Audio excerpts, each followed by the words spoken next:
Graças e paz abençoados. Voltando aqui, a vontade ou permissividade de Deus, parte 2. Então, aonde paramos na nossa fala, que fomos interrompidos, nós falamos justamente sobre a ressurreição de Lázaro, aonde Jesus diz assim: e assim falou Jesus depois disso e disse: Lázaro, o nosso amigo, João capítulo 11, no verso 11 em diante, o nosso amigo dorme, mas vou despertá-lo do sono. Verso 12, disseram os seus discípulos: Senhor, se dorme, estará salvo.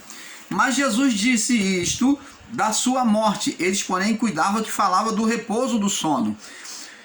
E logo, folgo por amor de vós, de que eu lá não estivesse, para que acrediteis, mas vamos ter com ele. Preste atenção. Como estamos falando aqui, a soberania de Deus é dominadora, né? Vontade absoluta, que é a soberania de Deus. Dentro da soberania de Deus, também chamado de vontade de Deus, existe a permissividade, que é a vontade aonde Deus permite o quê? Os acontecimentos, tanto do bem quanto do mal. Você está entendendo, amado? Agora preste atenção. Me perdoe. Então, desculpa aí, amados. Me perdoe. Então, temos que ter esse perfeito entendimento, porque agora nós vemos que Jesus, sabendo que Lázaro estava enfermo, já tinha recebido a notícia, e ele, sem a menor preocupação, né, sobre o que? A permissividade de Deus, ele sabia, ele falou assim: essa doença, essa morte, essa doença de Lázaro não é para a morte. E Lázaro não morreu? Morreu no corpo. E por que ele disse isso? Porque ele haveria de fazer uma ressurreição. Então preste atenção, amados. Existem acontecimentos na vida do homem, não que seja vontade absoluta de Deus, mas permissividade, como na vida de Lázaro, como na vida de Jó, que foi alcançado pelo mal, como na vida da mulher que andava encurvada, como na vida do cego que nasceu cego de nascença. Isso tudo foi permissividade, né? Se sucedeu nele para manifestar a glória de Deus. E em Lázaro, Jesus fala: isso não é para a morte, mas é para que se manifeste por meio dele a glória de Deus. E em Jó também foi para a glória de Deus. Jó recebeu tudo em dobro. Ele foi restituído. Você está entendendo, amado? Permissividade, que está dito como vontade de Deus, mas não de uma forma absoluta. Não está falando da vontade soberana, tá? Aonde a vontade permissiva está debaixo da vontade soberana. Nós nunca negamos aqui que Deus é soberano, tá bom, irmão? Então temos que ter entendimento, porque existe duas manifestações de vontade: a absoluta, a soberana, né? E a permissiva. Quando se fala de vontade permissiva, fala da criação e dos homens, da manifestação de Deus sobre a criação e sobre os homens. Vontade permissiva, manifestação de Deus sobre a criação e sobre os homens. Então Deus deixa a vida humana seguir o seu curso. Em dados momentos, quando o homem clama, ele vem e ajuda, ele participa. Em dados momentos, quando Deus, em maneira específica, Deus vem exercer justiça, aí ele vai lá e toca. Ele vai lá e ministra a sua ação. Mas Deus não fica o tempo todo tocando na criação, fazendo, não. Deus não faz isso, ele deixa a vida seguir o seu curso. Por exemplo, se o irmão Paulo estiver numa situação de impossível, o que é impossível para o homem é possível para Deus. Se o irmão Paulo entra numa situação de impossível, de uma enfermidade incurável, né, como foi o caso de Ezequias, né, que já estava determinado, então o irmão Paulo chega diante de Deus, clama a Deus, aí Deus vai intervir pelo irmão Paulo.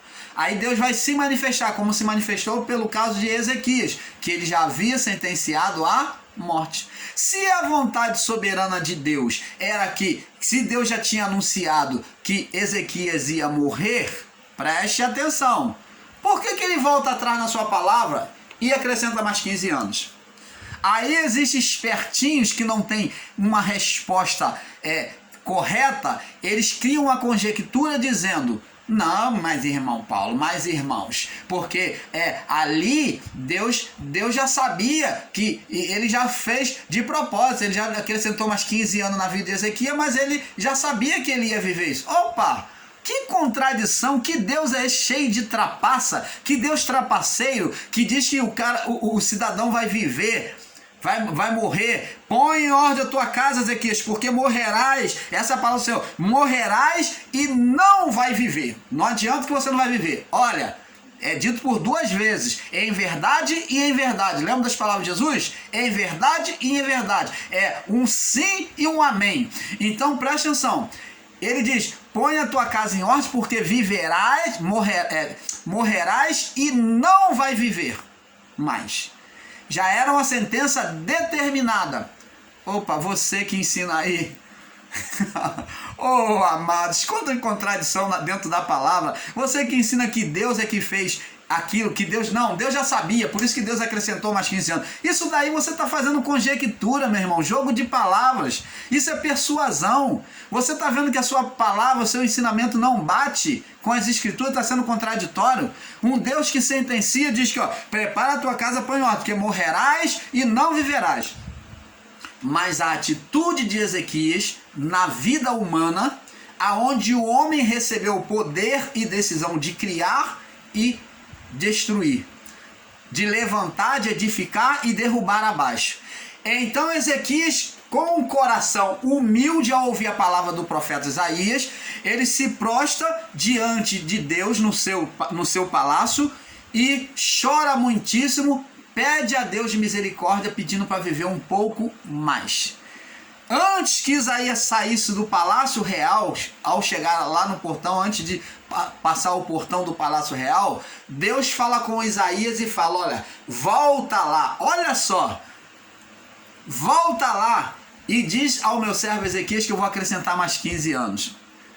Oh, amado, o que foi que fez Deus mudar na sua palavra, no seu decreto?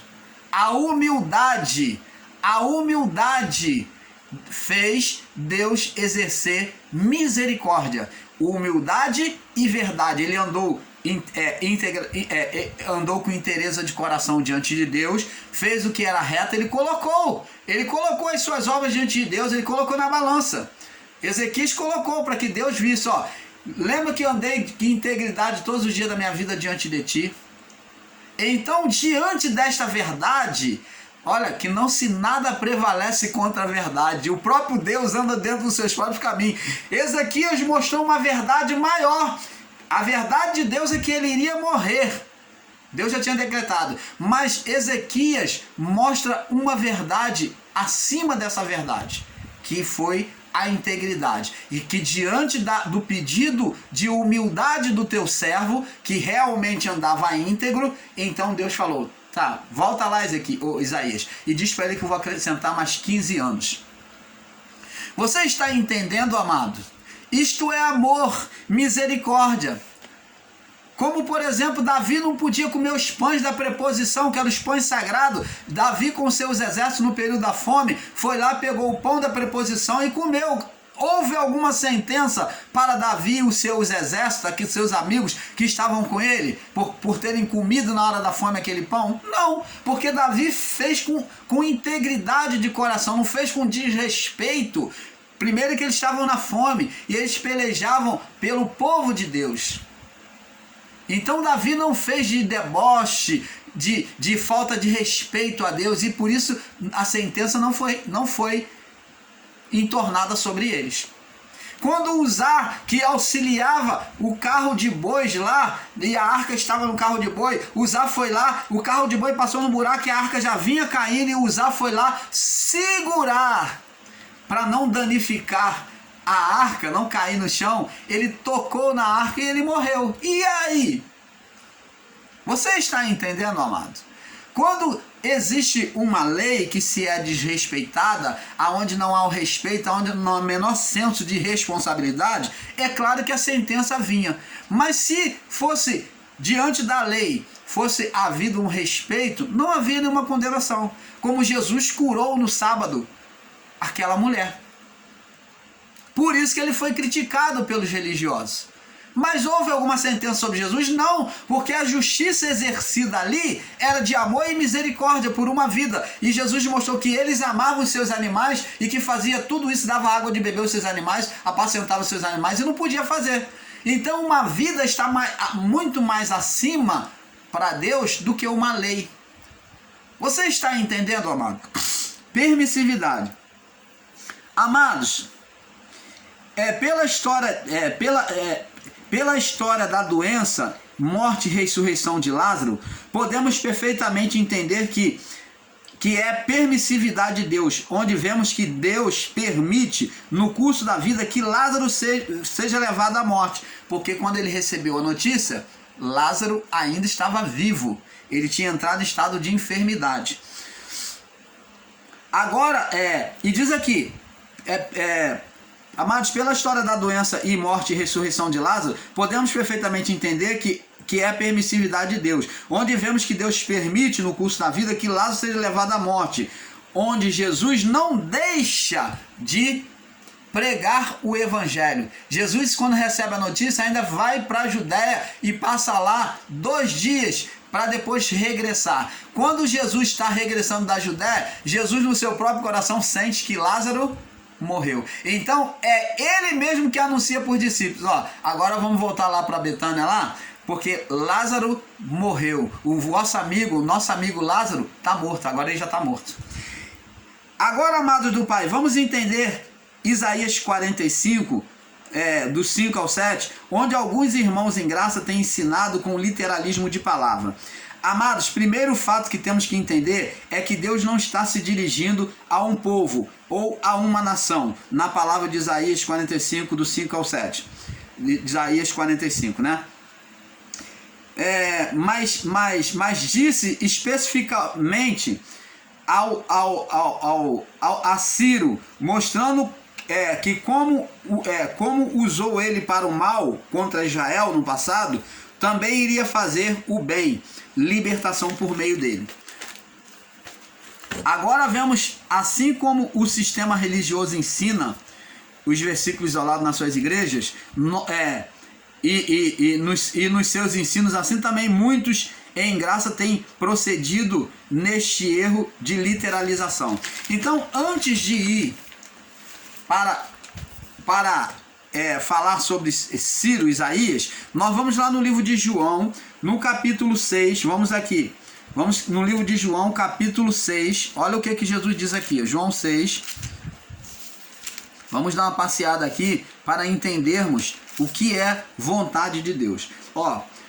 Capítulo 6, verso 38, diz aqui, verso 38, diz aqui,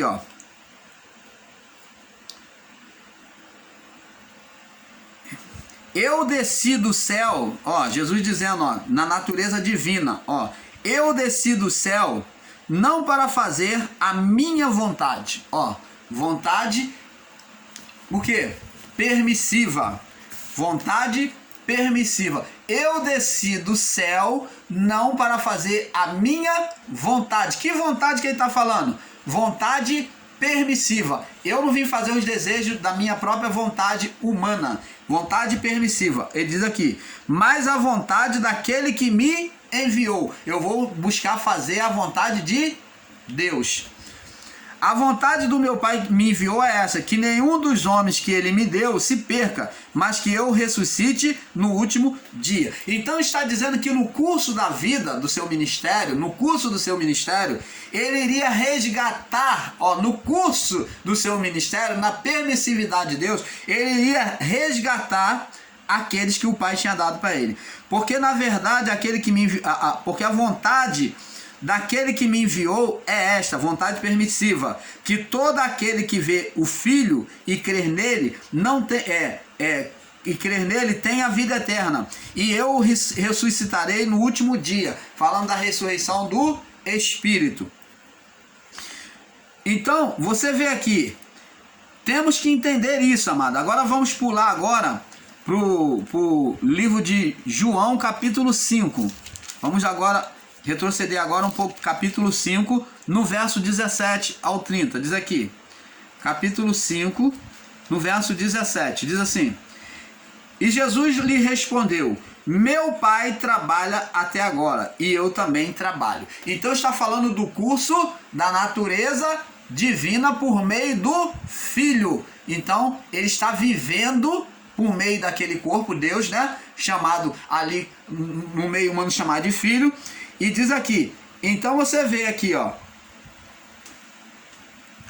E diz aqui, por isso, verso 18, os judeus ainda mais procuravam matá-lo, porque não só quebrantava o sábado, mas também dizia que Deus era seu próprio Pai, fazendo-se igual a Deus. Mas Jesus respondeu e disse: na verdade, vos digo que se o filho por si mesmo que o filho por si mesmo não pode fazer coisa alguma, mas se não vir do Pai, porque tudo que ele faz, o Filho faz também igualmente o Pai. Você está vendo que está falando de vontade, o que? Permissiva de Deus. Tudo acontecia pela vontade permissiva, que até os milagres que Jesus fazia era junto com o Pai, era a manifestação do Pai. Então o Pai faz igualmente.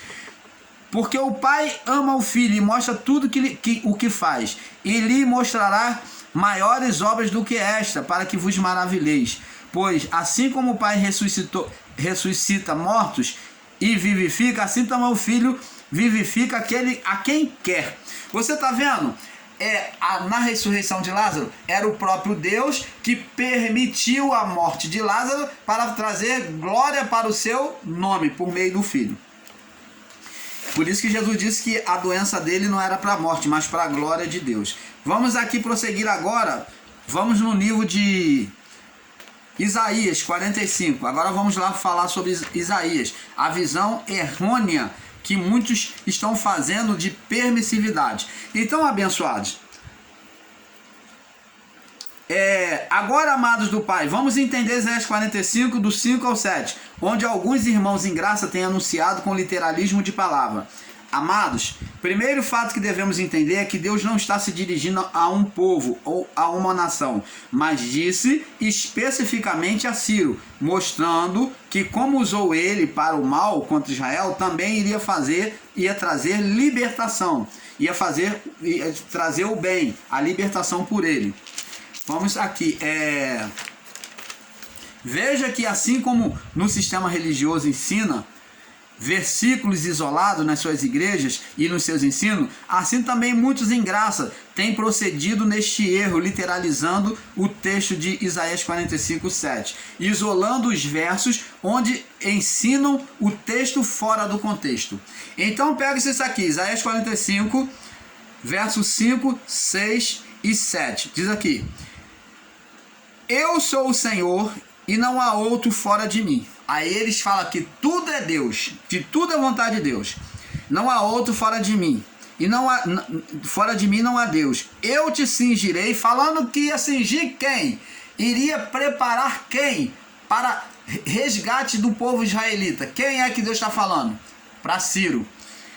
E ainda que tu não sabes e nem me conheças, ainda que tu não me conheças, falando para Ciro, porque para que saibam que desde o nascente do sol até o poente, que fora de mim não há outro quê? Outro Deus. E eu sou o Senhor, e não há outro. Ele repete.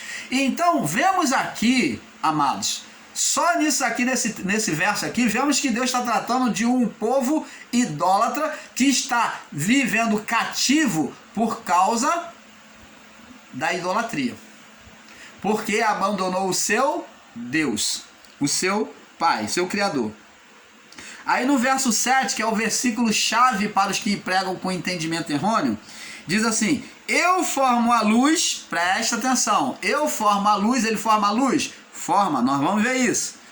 E crio as trevas. Eu faço a paz e crio o mal. Eu, Senhor, faço todas essas coisas. Aí eles falam: tá vendo, irmão? Deus é soberano. Tudo que vem é Deus. É vontade de Deus. É Deus que está fazendo isso. Se Deus criou o homem mau. Deus é que criou a maldade no coração do homem. É Deus. Agora, amados e abençoados, vamos aprender a interpretar a palavra? Vamos ler agora Isaías 45, do verso 1. Assim diz o Senhor ao seu ungido, a Ciro. Deus está falando com uma nação aqui? Com o povo de Israel? Não. Deus está falando com outro povo? Com outro rei? Não. Olha, mas Deus está falando a quem? A Ciro. Assim diz o Senhor ao seu ungido. Ele é ungido por quê? Porque para aquele momento, para aqueles tempos, Deus estava preparando o seu coração, o seu entendimento para ajudar, para resgatar o povo de Israel do estado de condenação, por causa da idolatria de seguir aos deuses pagãos de outros povos. Diz assim: a quem eu tomo agora pela mão. Agora, tomar pela mão é ser amigo de Deus, é ser conduzido por Deus. Então está dizendo aqui, meu amado, que Ciro seria usado por Deus, conduzido, tomado pela mão para resgate do povo israelita da condição de escravidão. Você está entendendo, amado? A quem eu tomo pela mão, pela mão direita, a mão de força, o braço de força, para abater as nações diante da sua face, o povo inimigo do povo de Israel, e descingir e despreparar os lombos dos reis inimigos. E despreparar, cingir é estar preparado. Deus diz que cingiu a Ciro, mas ele iria descingir, iria pegar eles em despreparação, né? Sem disposição para a guerra. E diz aqui, e descingir os lombos dos reis, para abrir diante deles as portas, e as portas não se fecharão. Então vocês vão poder saquear tudo, vão poder dominar tudo. Falando para Ciro que ele traria vitória a Israel. E eu irei diante de ti, olha Deus falando, eu vou, Ciro, diante de você, eu estou tomando pela mão, eu que vou te conduzir.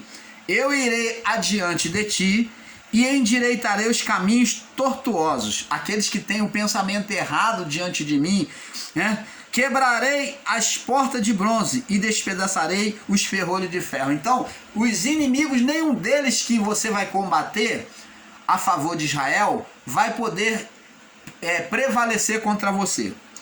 E diz aqui, dar-te-ei os tesouros escondidos, as riquezas encobertas, para que saibas que eu sou o Senhor, Deus de Israel, que te chama pelo seu nome, que agora tem te chamado para servir a ele. Por amor do meu servo Jacó, por que Deus vai fazer? Por causa da promessa, então ele tinha que preservar o povo. Por amor do meu servo Jacó, de Israel, meu eleito, eu te chamei pelo teu nome, né? Você foi escolhido. E pus por sobrenome, e pus o teu sobrenome, ainda que tu não me conheces, você não tem entendimento perfeito de mim. Aí ele diz no verso 5 em diante, eu sou o Senhor, não há outro fora de mim, não há fora de mim, não há Deus, e eu te cingirei, ainda que tu não me conheça. Ele não tinha um conhecimento de Deus. Mas para que saiba, desde o poente, desde o nascente do sol, desde o poente, que fora de mim não há outro, eu sou o Senhor e não há outro. Eu formo a luz e crio as trevas, eu faço a paz e crio o mal. Eu, o Senhor, faço todas essas coisas. Então, amados, vamos analisar agora o verso 7, do verso 7 aqui. Vamos agora, veja com atenção os versos 7 e 8. Diz aqui, o verso 7, veja com atenção o verso 7 e o verso 6 e o verso 7, me perdoe, o verso 6 e o verso 7. Veja com atenção o verso 6 e o verso 7. E analise, pois teremos um perfeito entendimento. Vamos lá. Vamos analisar o verso 7. Diz aqui, verso 7. Eu formo a luz e crio as trevas. É verdade isso? Vamos analisar sobre a palavra. Gênesis capítulo 1. Gênesis 1, no verso 3. Vamos ver se é verdade isso. Diz aqui, e disse Deus, haja luz e houve luz. Então, ele realmente forma a luz. Está perfeito. E ele também cria as trevas. Gênesis 1, 2. Gênesis 1:3, né? Nós já lemos, agora vamos ler o Gênesis 1:2. Diz aqui: e a terra era sem forma e vazia, e havia trevas sobre a face do abismo, e o Espírito de Deus se movia sobre a face das águas. Então Deus domina tanto a luz quanto as trevas. Isto é verdade, é fato. Até aqui está perfeito. Deus falando para Ciro. Vamos agora no livro de Josué. Josué, vamos ver aqui. Josué.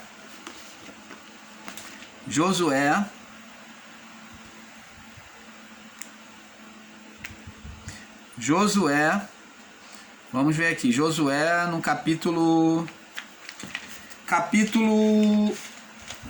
10. Josué 10. Vamos no livro de Josué, capítulo 10. Vamos com perfeito entendimento. No verso do 1 ao 43, né? Aqui nós teríamos que ler para não tomar muito tempo. Josué 10, vamos lá. Vamos ver aqui. Vamos ler do verso 10, vamos ler do verso 8 em diante. Josué 10, verso 8 em diante. Vamos lá. Vamos diminuir a leitura aqui. E o Senhor disse a Josué: não temas, pois te tenho dado na tua mão, nenhum deles poderá resistir. Josué diante da guerra contra os reis que vieram contra eles, contra o povo israelita.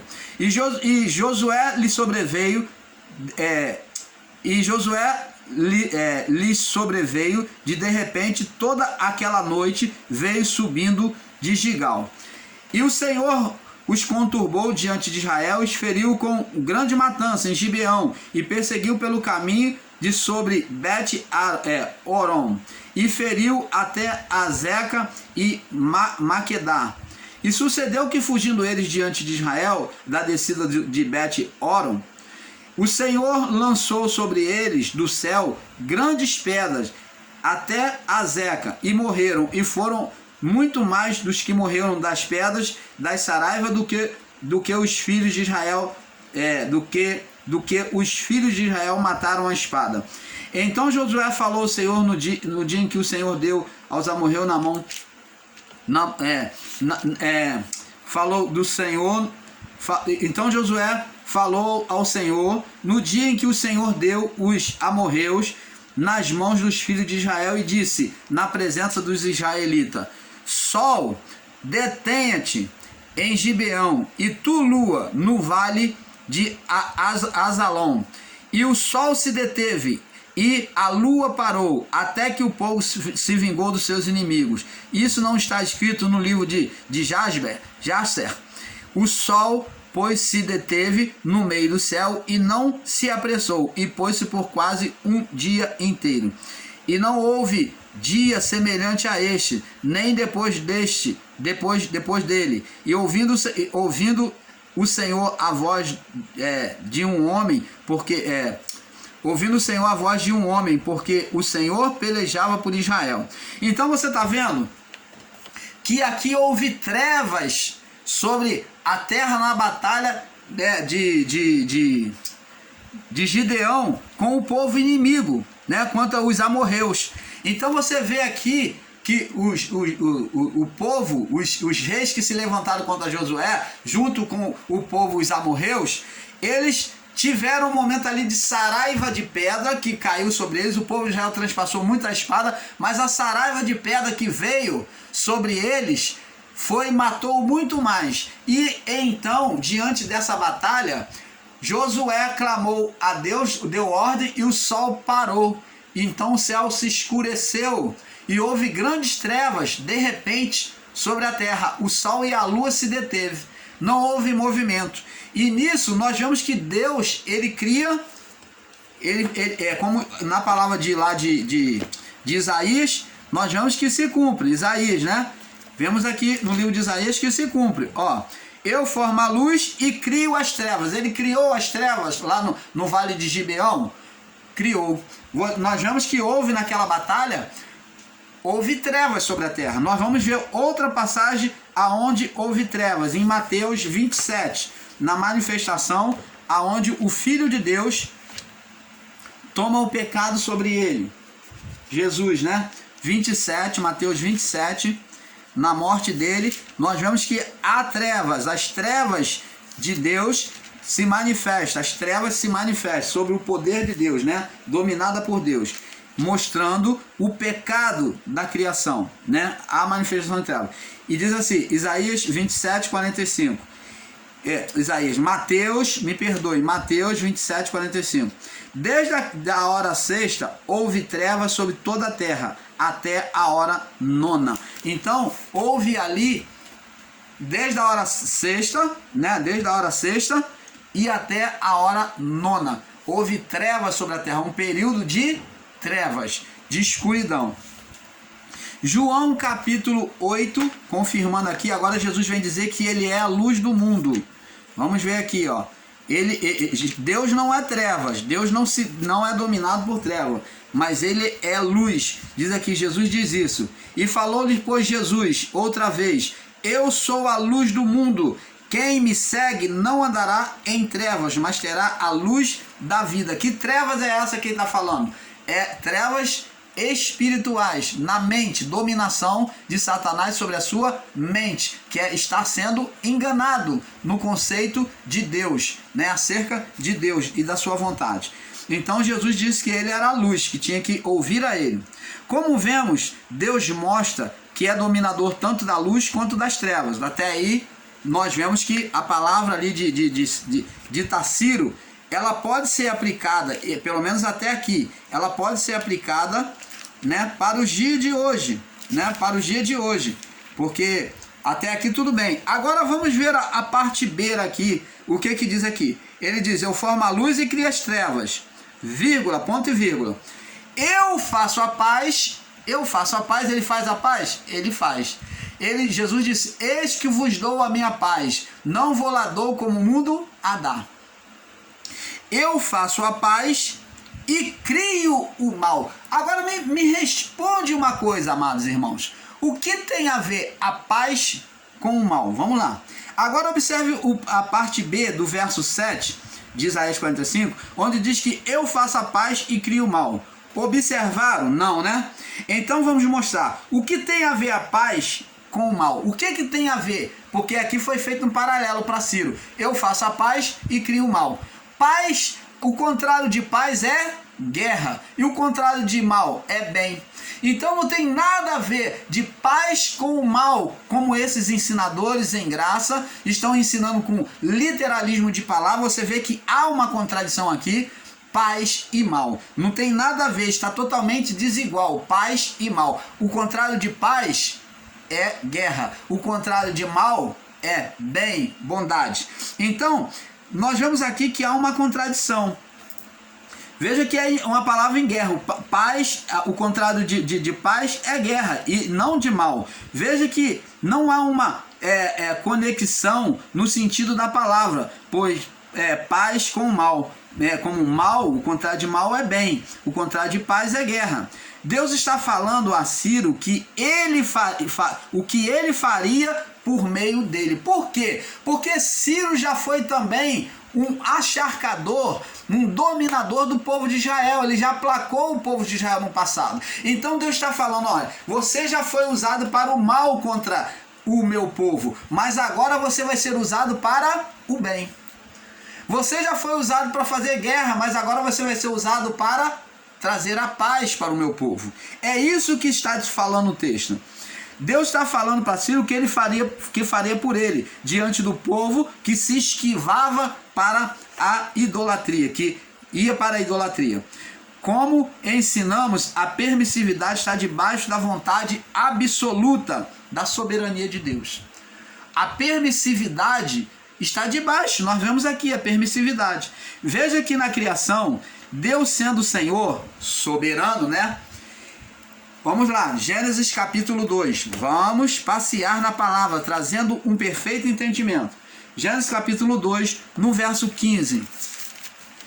Gênesis capítulo 2, no verso 15. Diz aqui, ao 17, diz aqui: E formou o Senhor Deus o homem, pôs o homem no jardim para lavrar e guardar. Deus soberano sobre o homem, sobre a criação. E ordenou o Senhor Deus ao homem, dizendo: de todas as árvores do jardim comerás livremente, mas da árvore do conhecimento do bem e do mal, dela não comerás, porque no dia que dela comeres, certamente morrerás. Agora eu pergunto a você, Deus não poderia tirar a árvore dali? Deus não poderia impedir? Opa, Adão, peraí, não come não, estou te vendo aqui. Ele é onisciente. A sua onisciência já estava presente na criação. Então por que que ele permitiu? Porque Deus deu o poder ao homem de dominar, de construir, de destruir. O homem passou a ser a expressão de Deus na criação. E Deus não poderia estar se intrometendo o tempo todo para chegar e estar dando pitaco na vida do homem, senão o homem não vive com liberdade. E é justamente esse livre-arbítrio que demonstra a permissividade de Deus, a soberania debaixo do amor.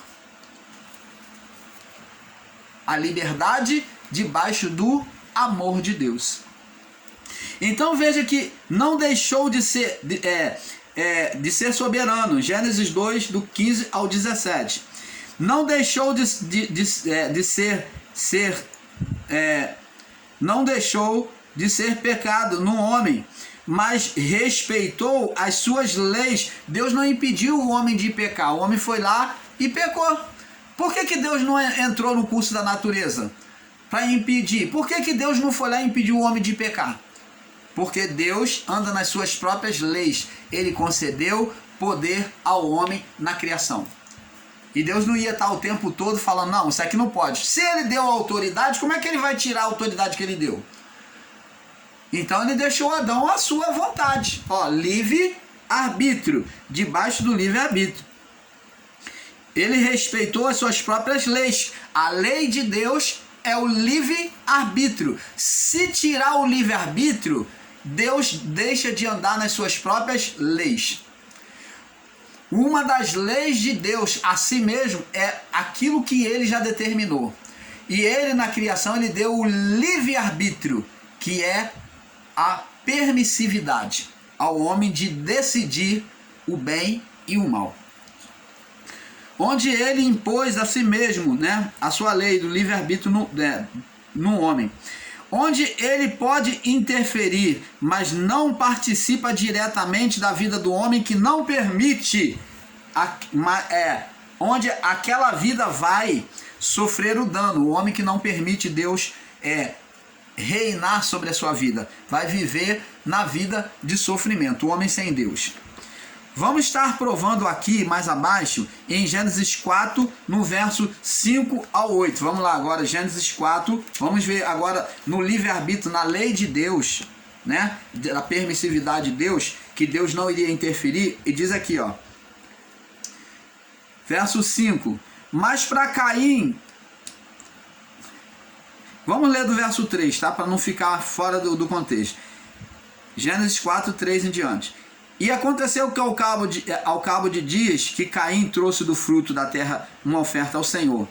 E Abel também trouxe das primícias das suas ovelhas e da sua gordura. E atentou o Senhor para Abel e para a sua oferta. Mas para Caim e a sua oferta não atentou. Irou-se Caim fortemente e descaiu o semblante. E o Senhor disse a Caim: por que te iraste? Por que tu está irado? Por que descaiu o teu semblante? Por que está triste? Se fizeres o bem, não é certo que serás aceito? Olha só a exortação de Deus. Existe o livre-arbítrio ou não existe? Existe a vontade permissiva ou não? Vontade permissiva, livre-arbítrio.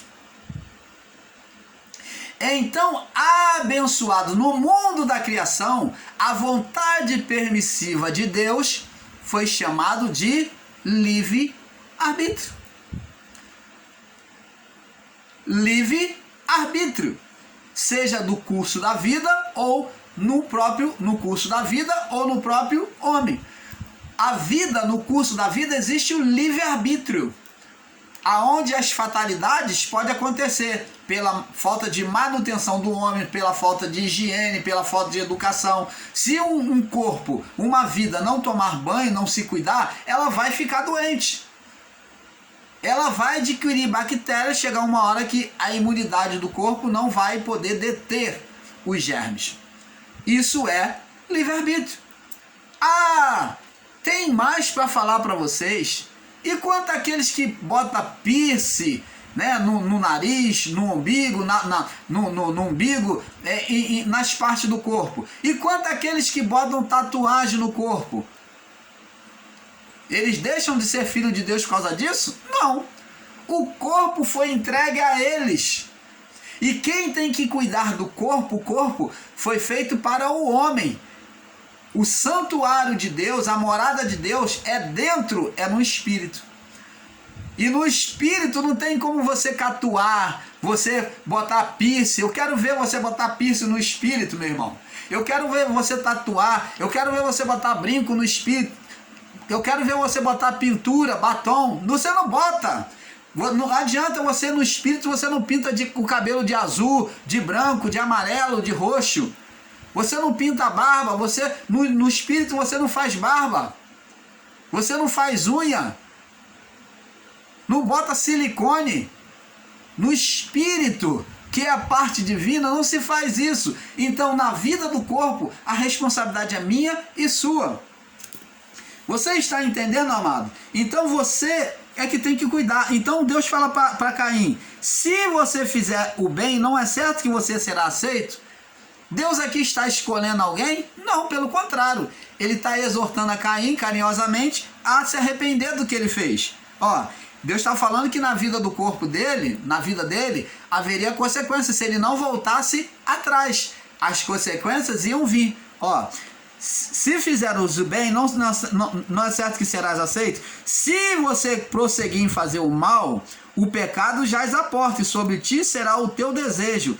Foi Deus que tornou Caim mau aos ensinadores em graça, que Deus que criou Caim para a perdição. Foi Deus que criou Caim para a perdição. Foi Deus que fez Caim. Caim já veio formado para ser perdido? Não.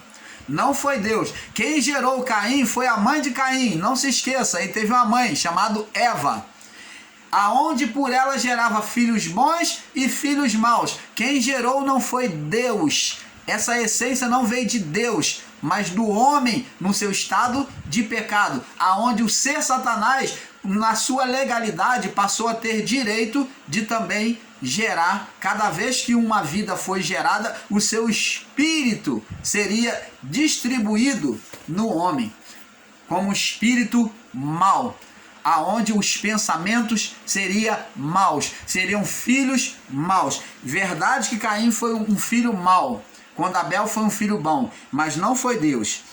Se fizeres bem, se não fizeres o bem, o pecado jaz à porta, e sobre ti será o teu desejo, não o desejo de Deus. Olha Deus interferindo aqui? Não, Deus não interferiu. Mas sobre eles deve dominar.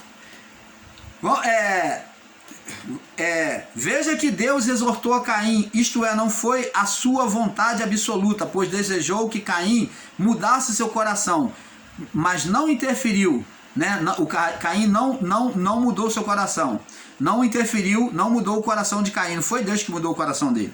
Agora, meus irmãos, se esta palavra ensinada por alguns em graça fosse verdade, por que a exortação de Deus a Caim? Por que Deus exortou a Caim? Que diz que tudo é Deus. E por que ele, né, soberano Deus, não tocou no coração de Caim e retirou o desejo mau dele? Veja que este ensino, apoiado em Isaías 45, do 5 ao 7, se fosse verdade, estaríamos diante de um Deus malicioso, maldoso e cínico, porque teve a oportunidade em Caim, lá no início da criação, de reparar, de mudar a criação, né? Ele disse: eu crio a paz e faço a guerra. Se ele cria a paz e faz a guerra, por que ele não exterminou Caim? Se for pegarmos isso no sentido literal, de que foi Deus que é Deus que fez o homem para ser maligno, e deixou chegar a esse estado em que ficou para demonstrar a Ciro. Então Deus deixou teve oportunidade lá em Caim, podia ter mudado o coração dele, não mudou. Então Deus deixa chegar no estado em que estado do povo chegar a ser idólatra, de ter que haver um juízo, para depois então pegar Ciro para poder tentar consertar as coisas. Olha só que contradição de palavra. Amados, vemos que esse ensino está totalmente equivocado. Equivocado. Eu deixo aqui para vocês as referências, algumas referências, né? Nós vamos depois deixar algumas referências abaixo para vocês. E com isso o canal Luzes da Graça fica por aqui com essa pitada, porque é um pouco aqui, um pouco ali, esperando que você tenha tirado um bom proveito de entendimento através desse estudo. Paz seja dada a todos. Paz.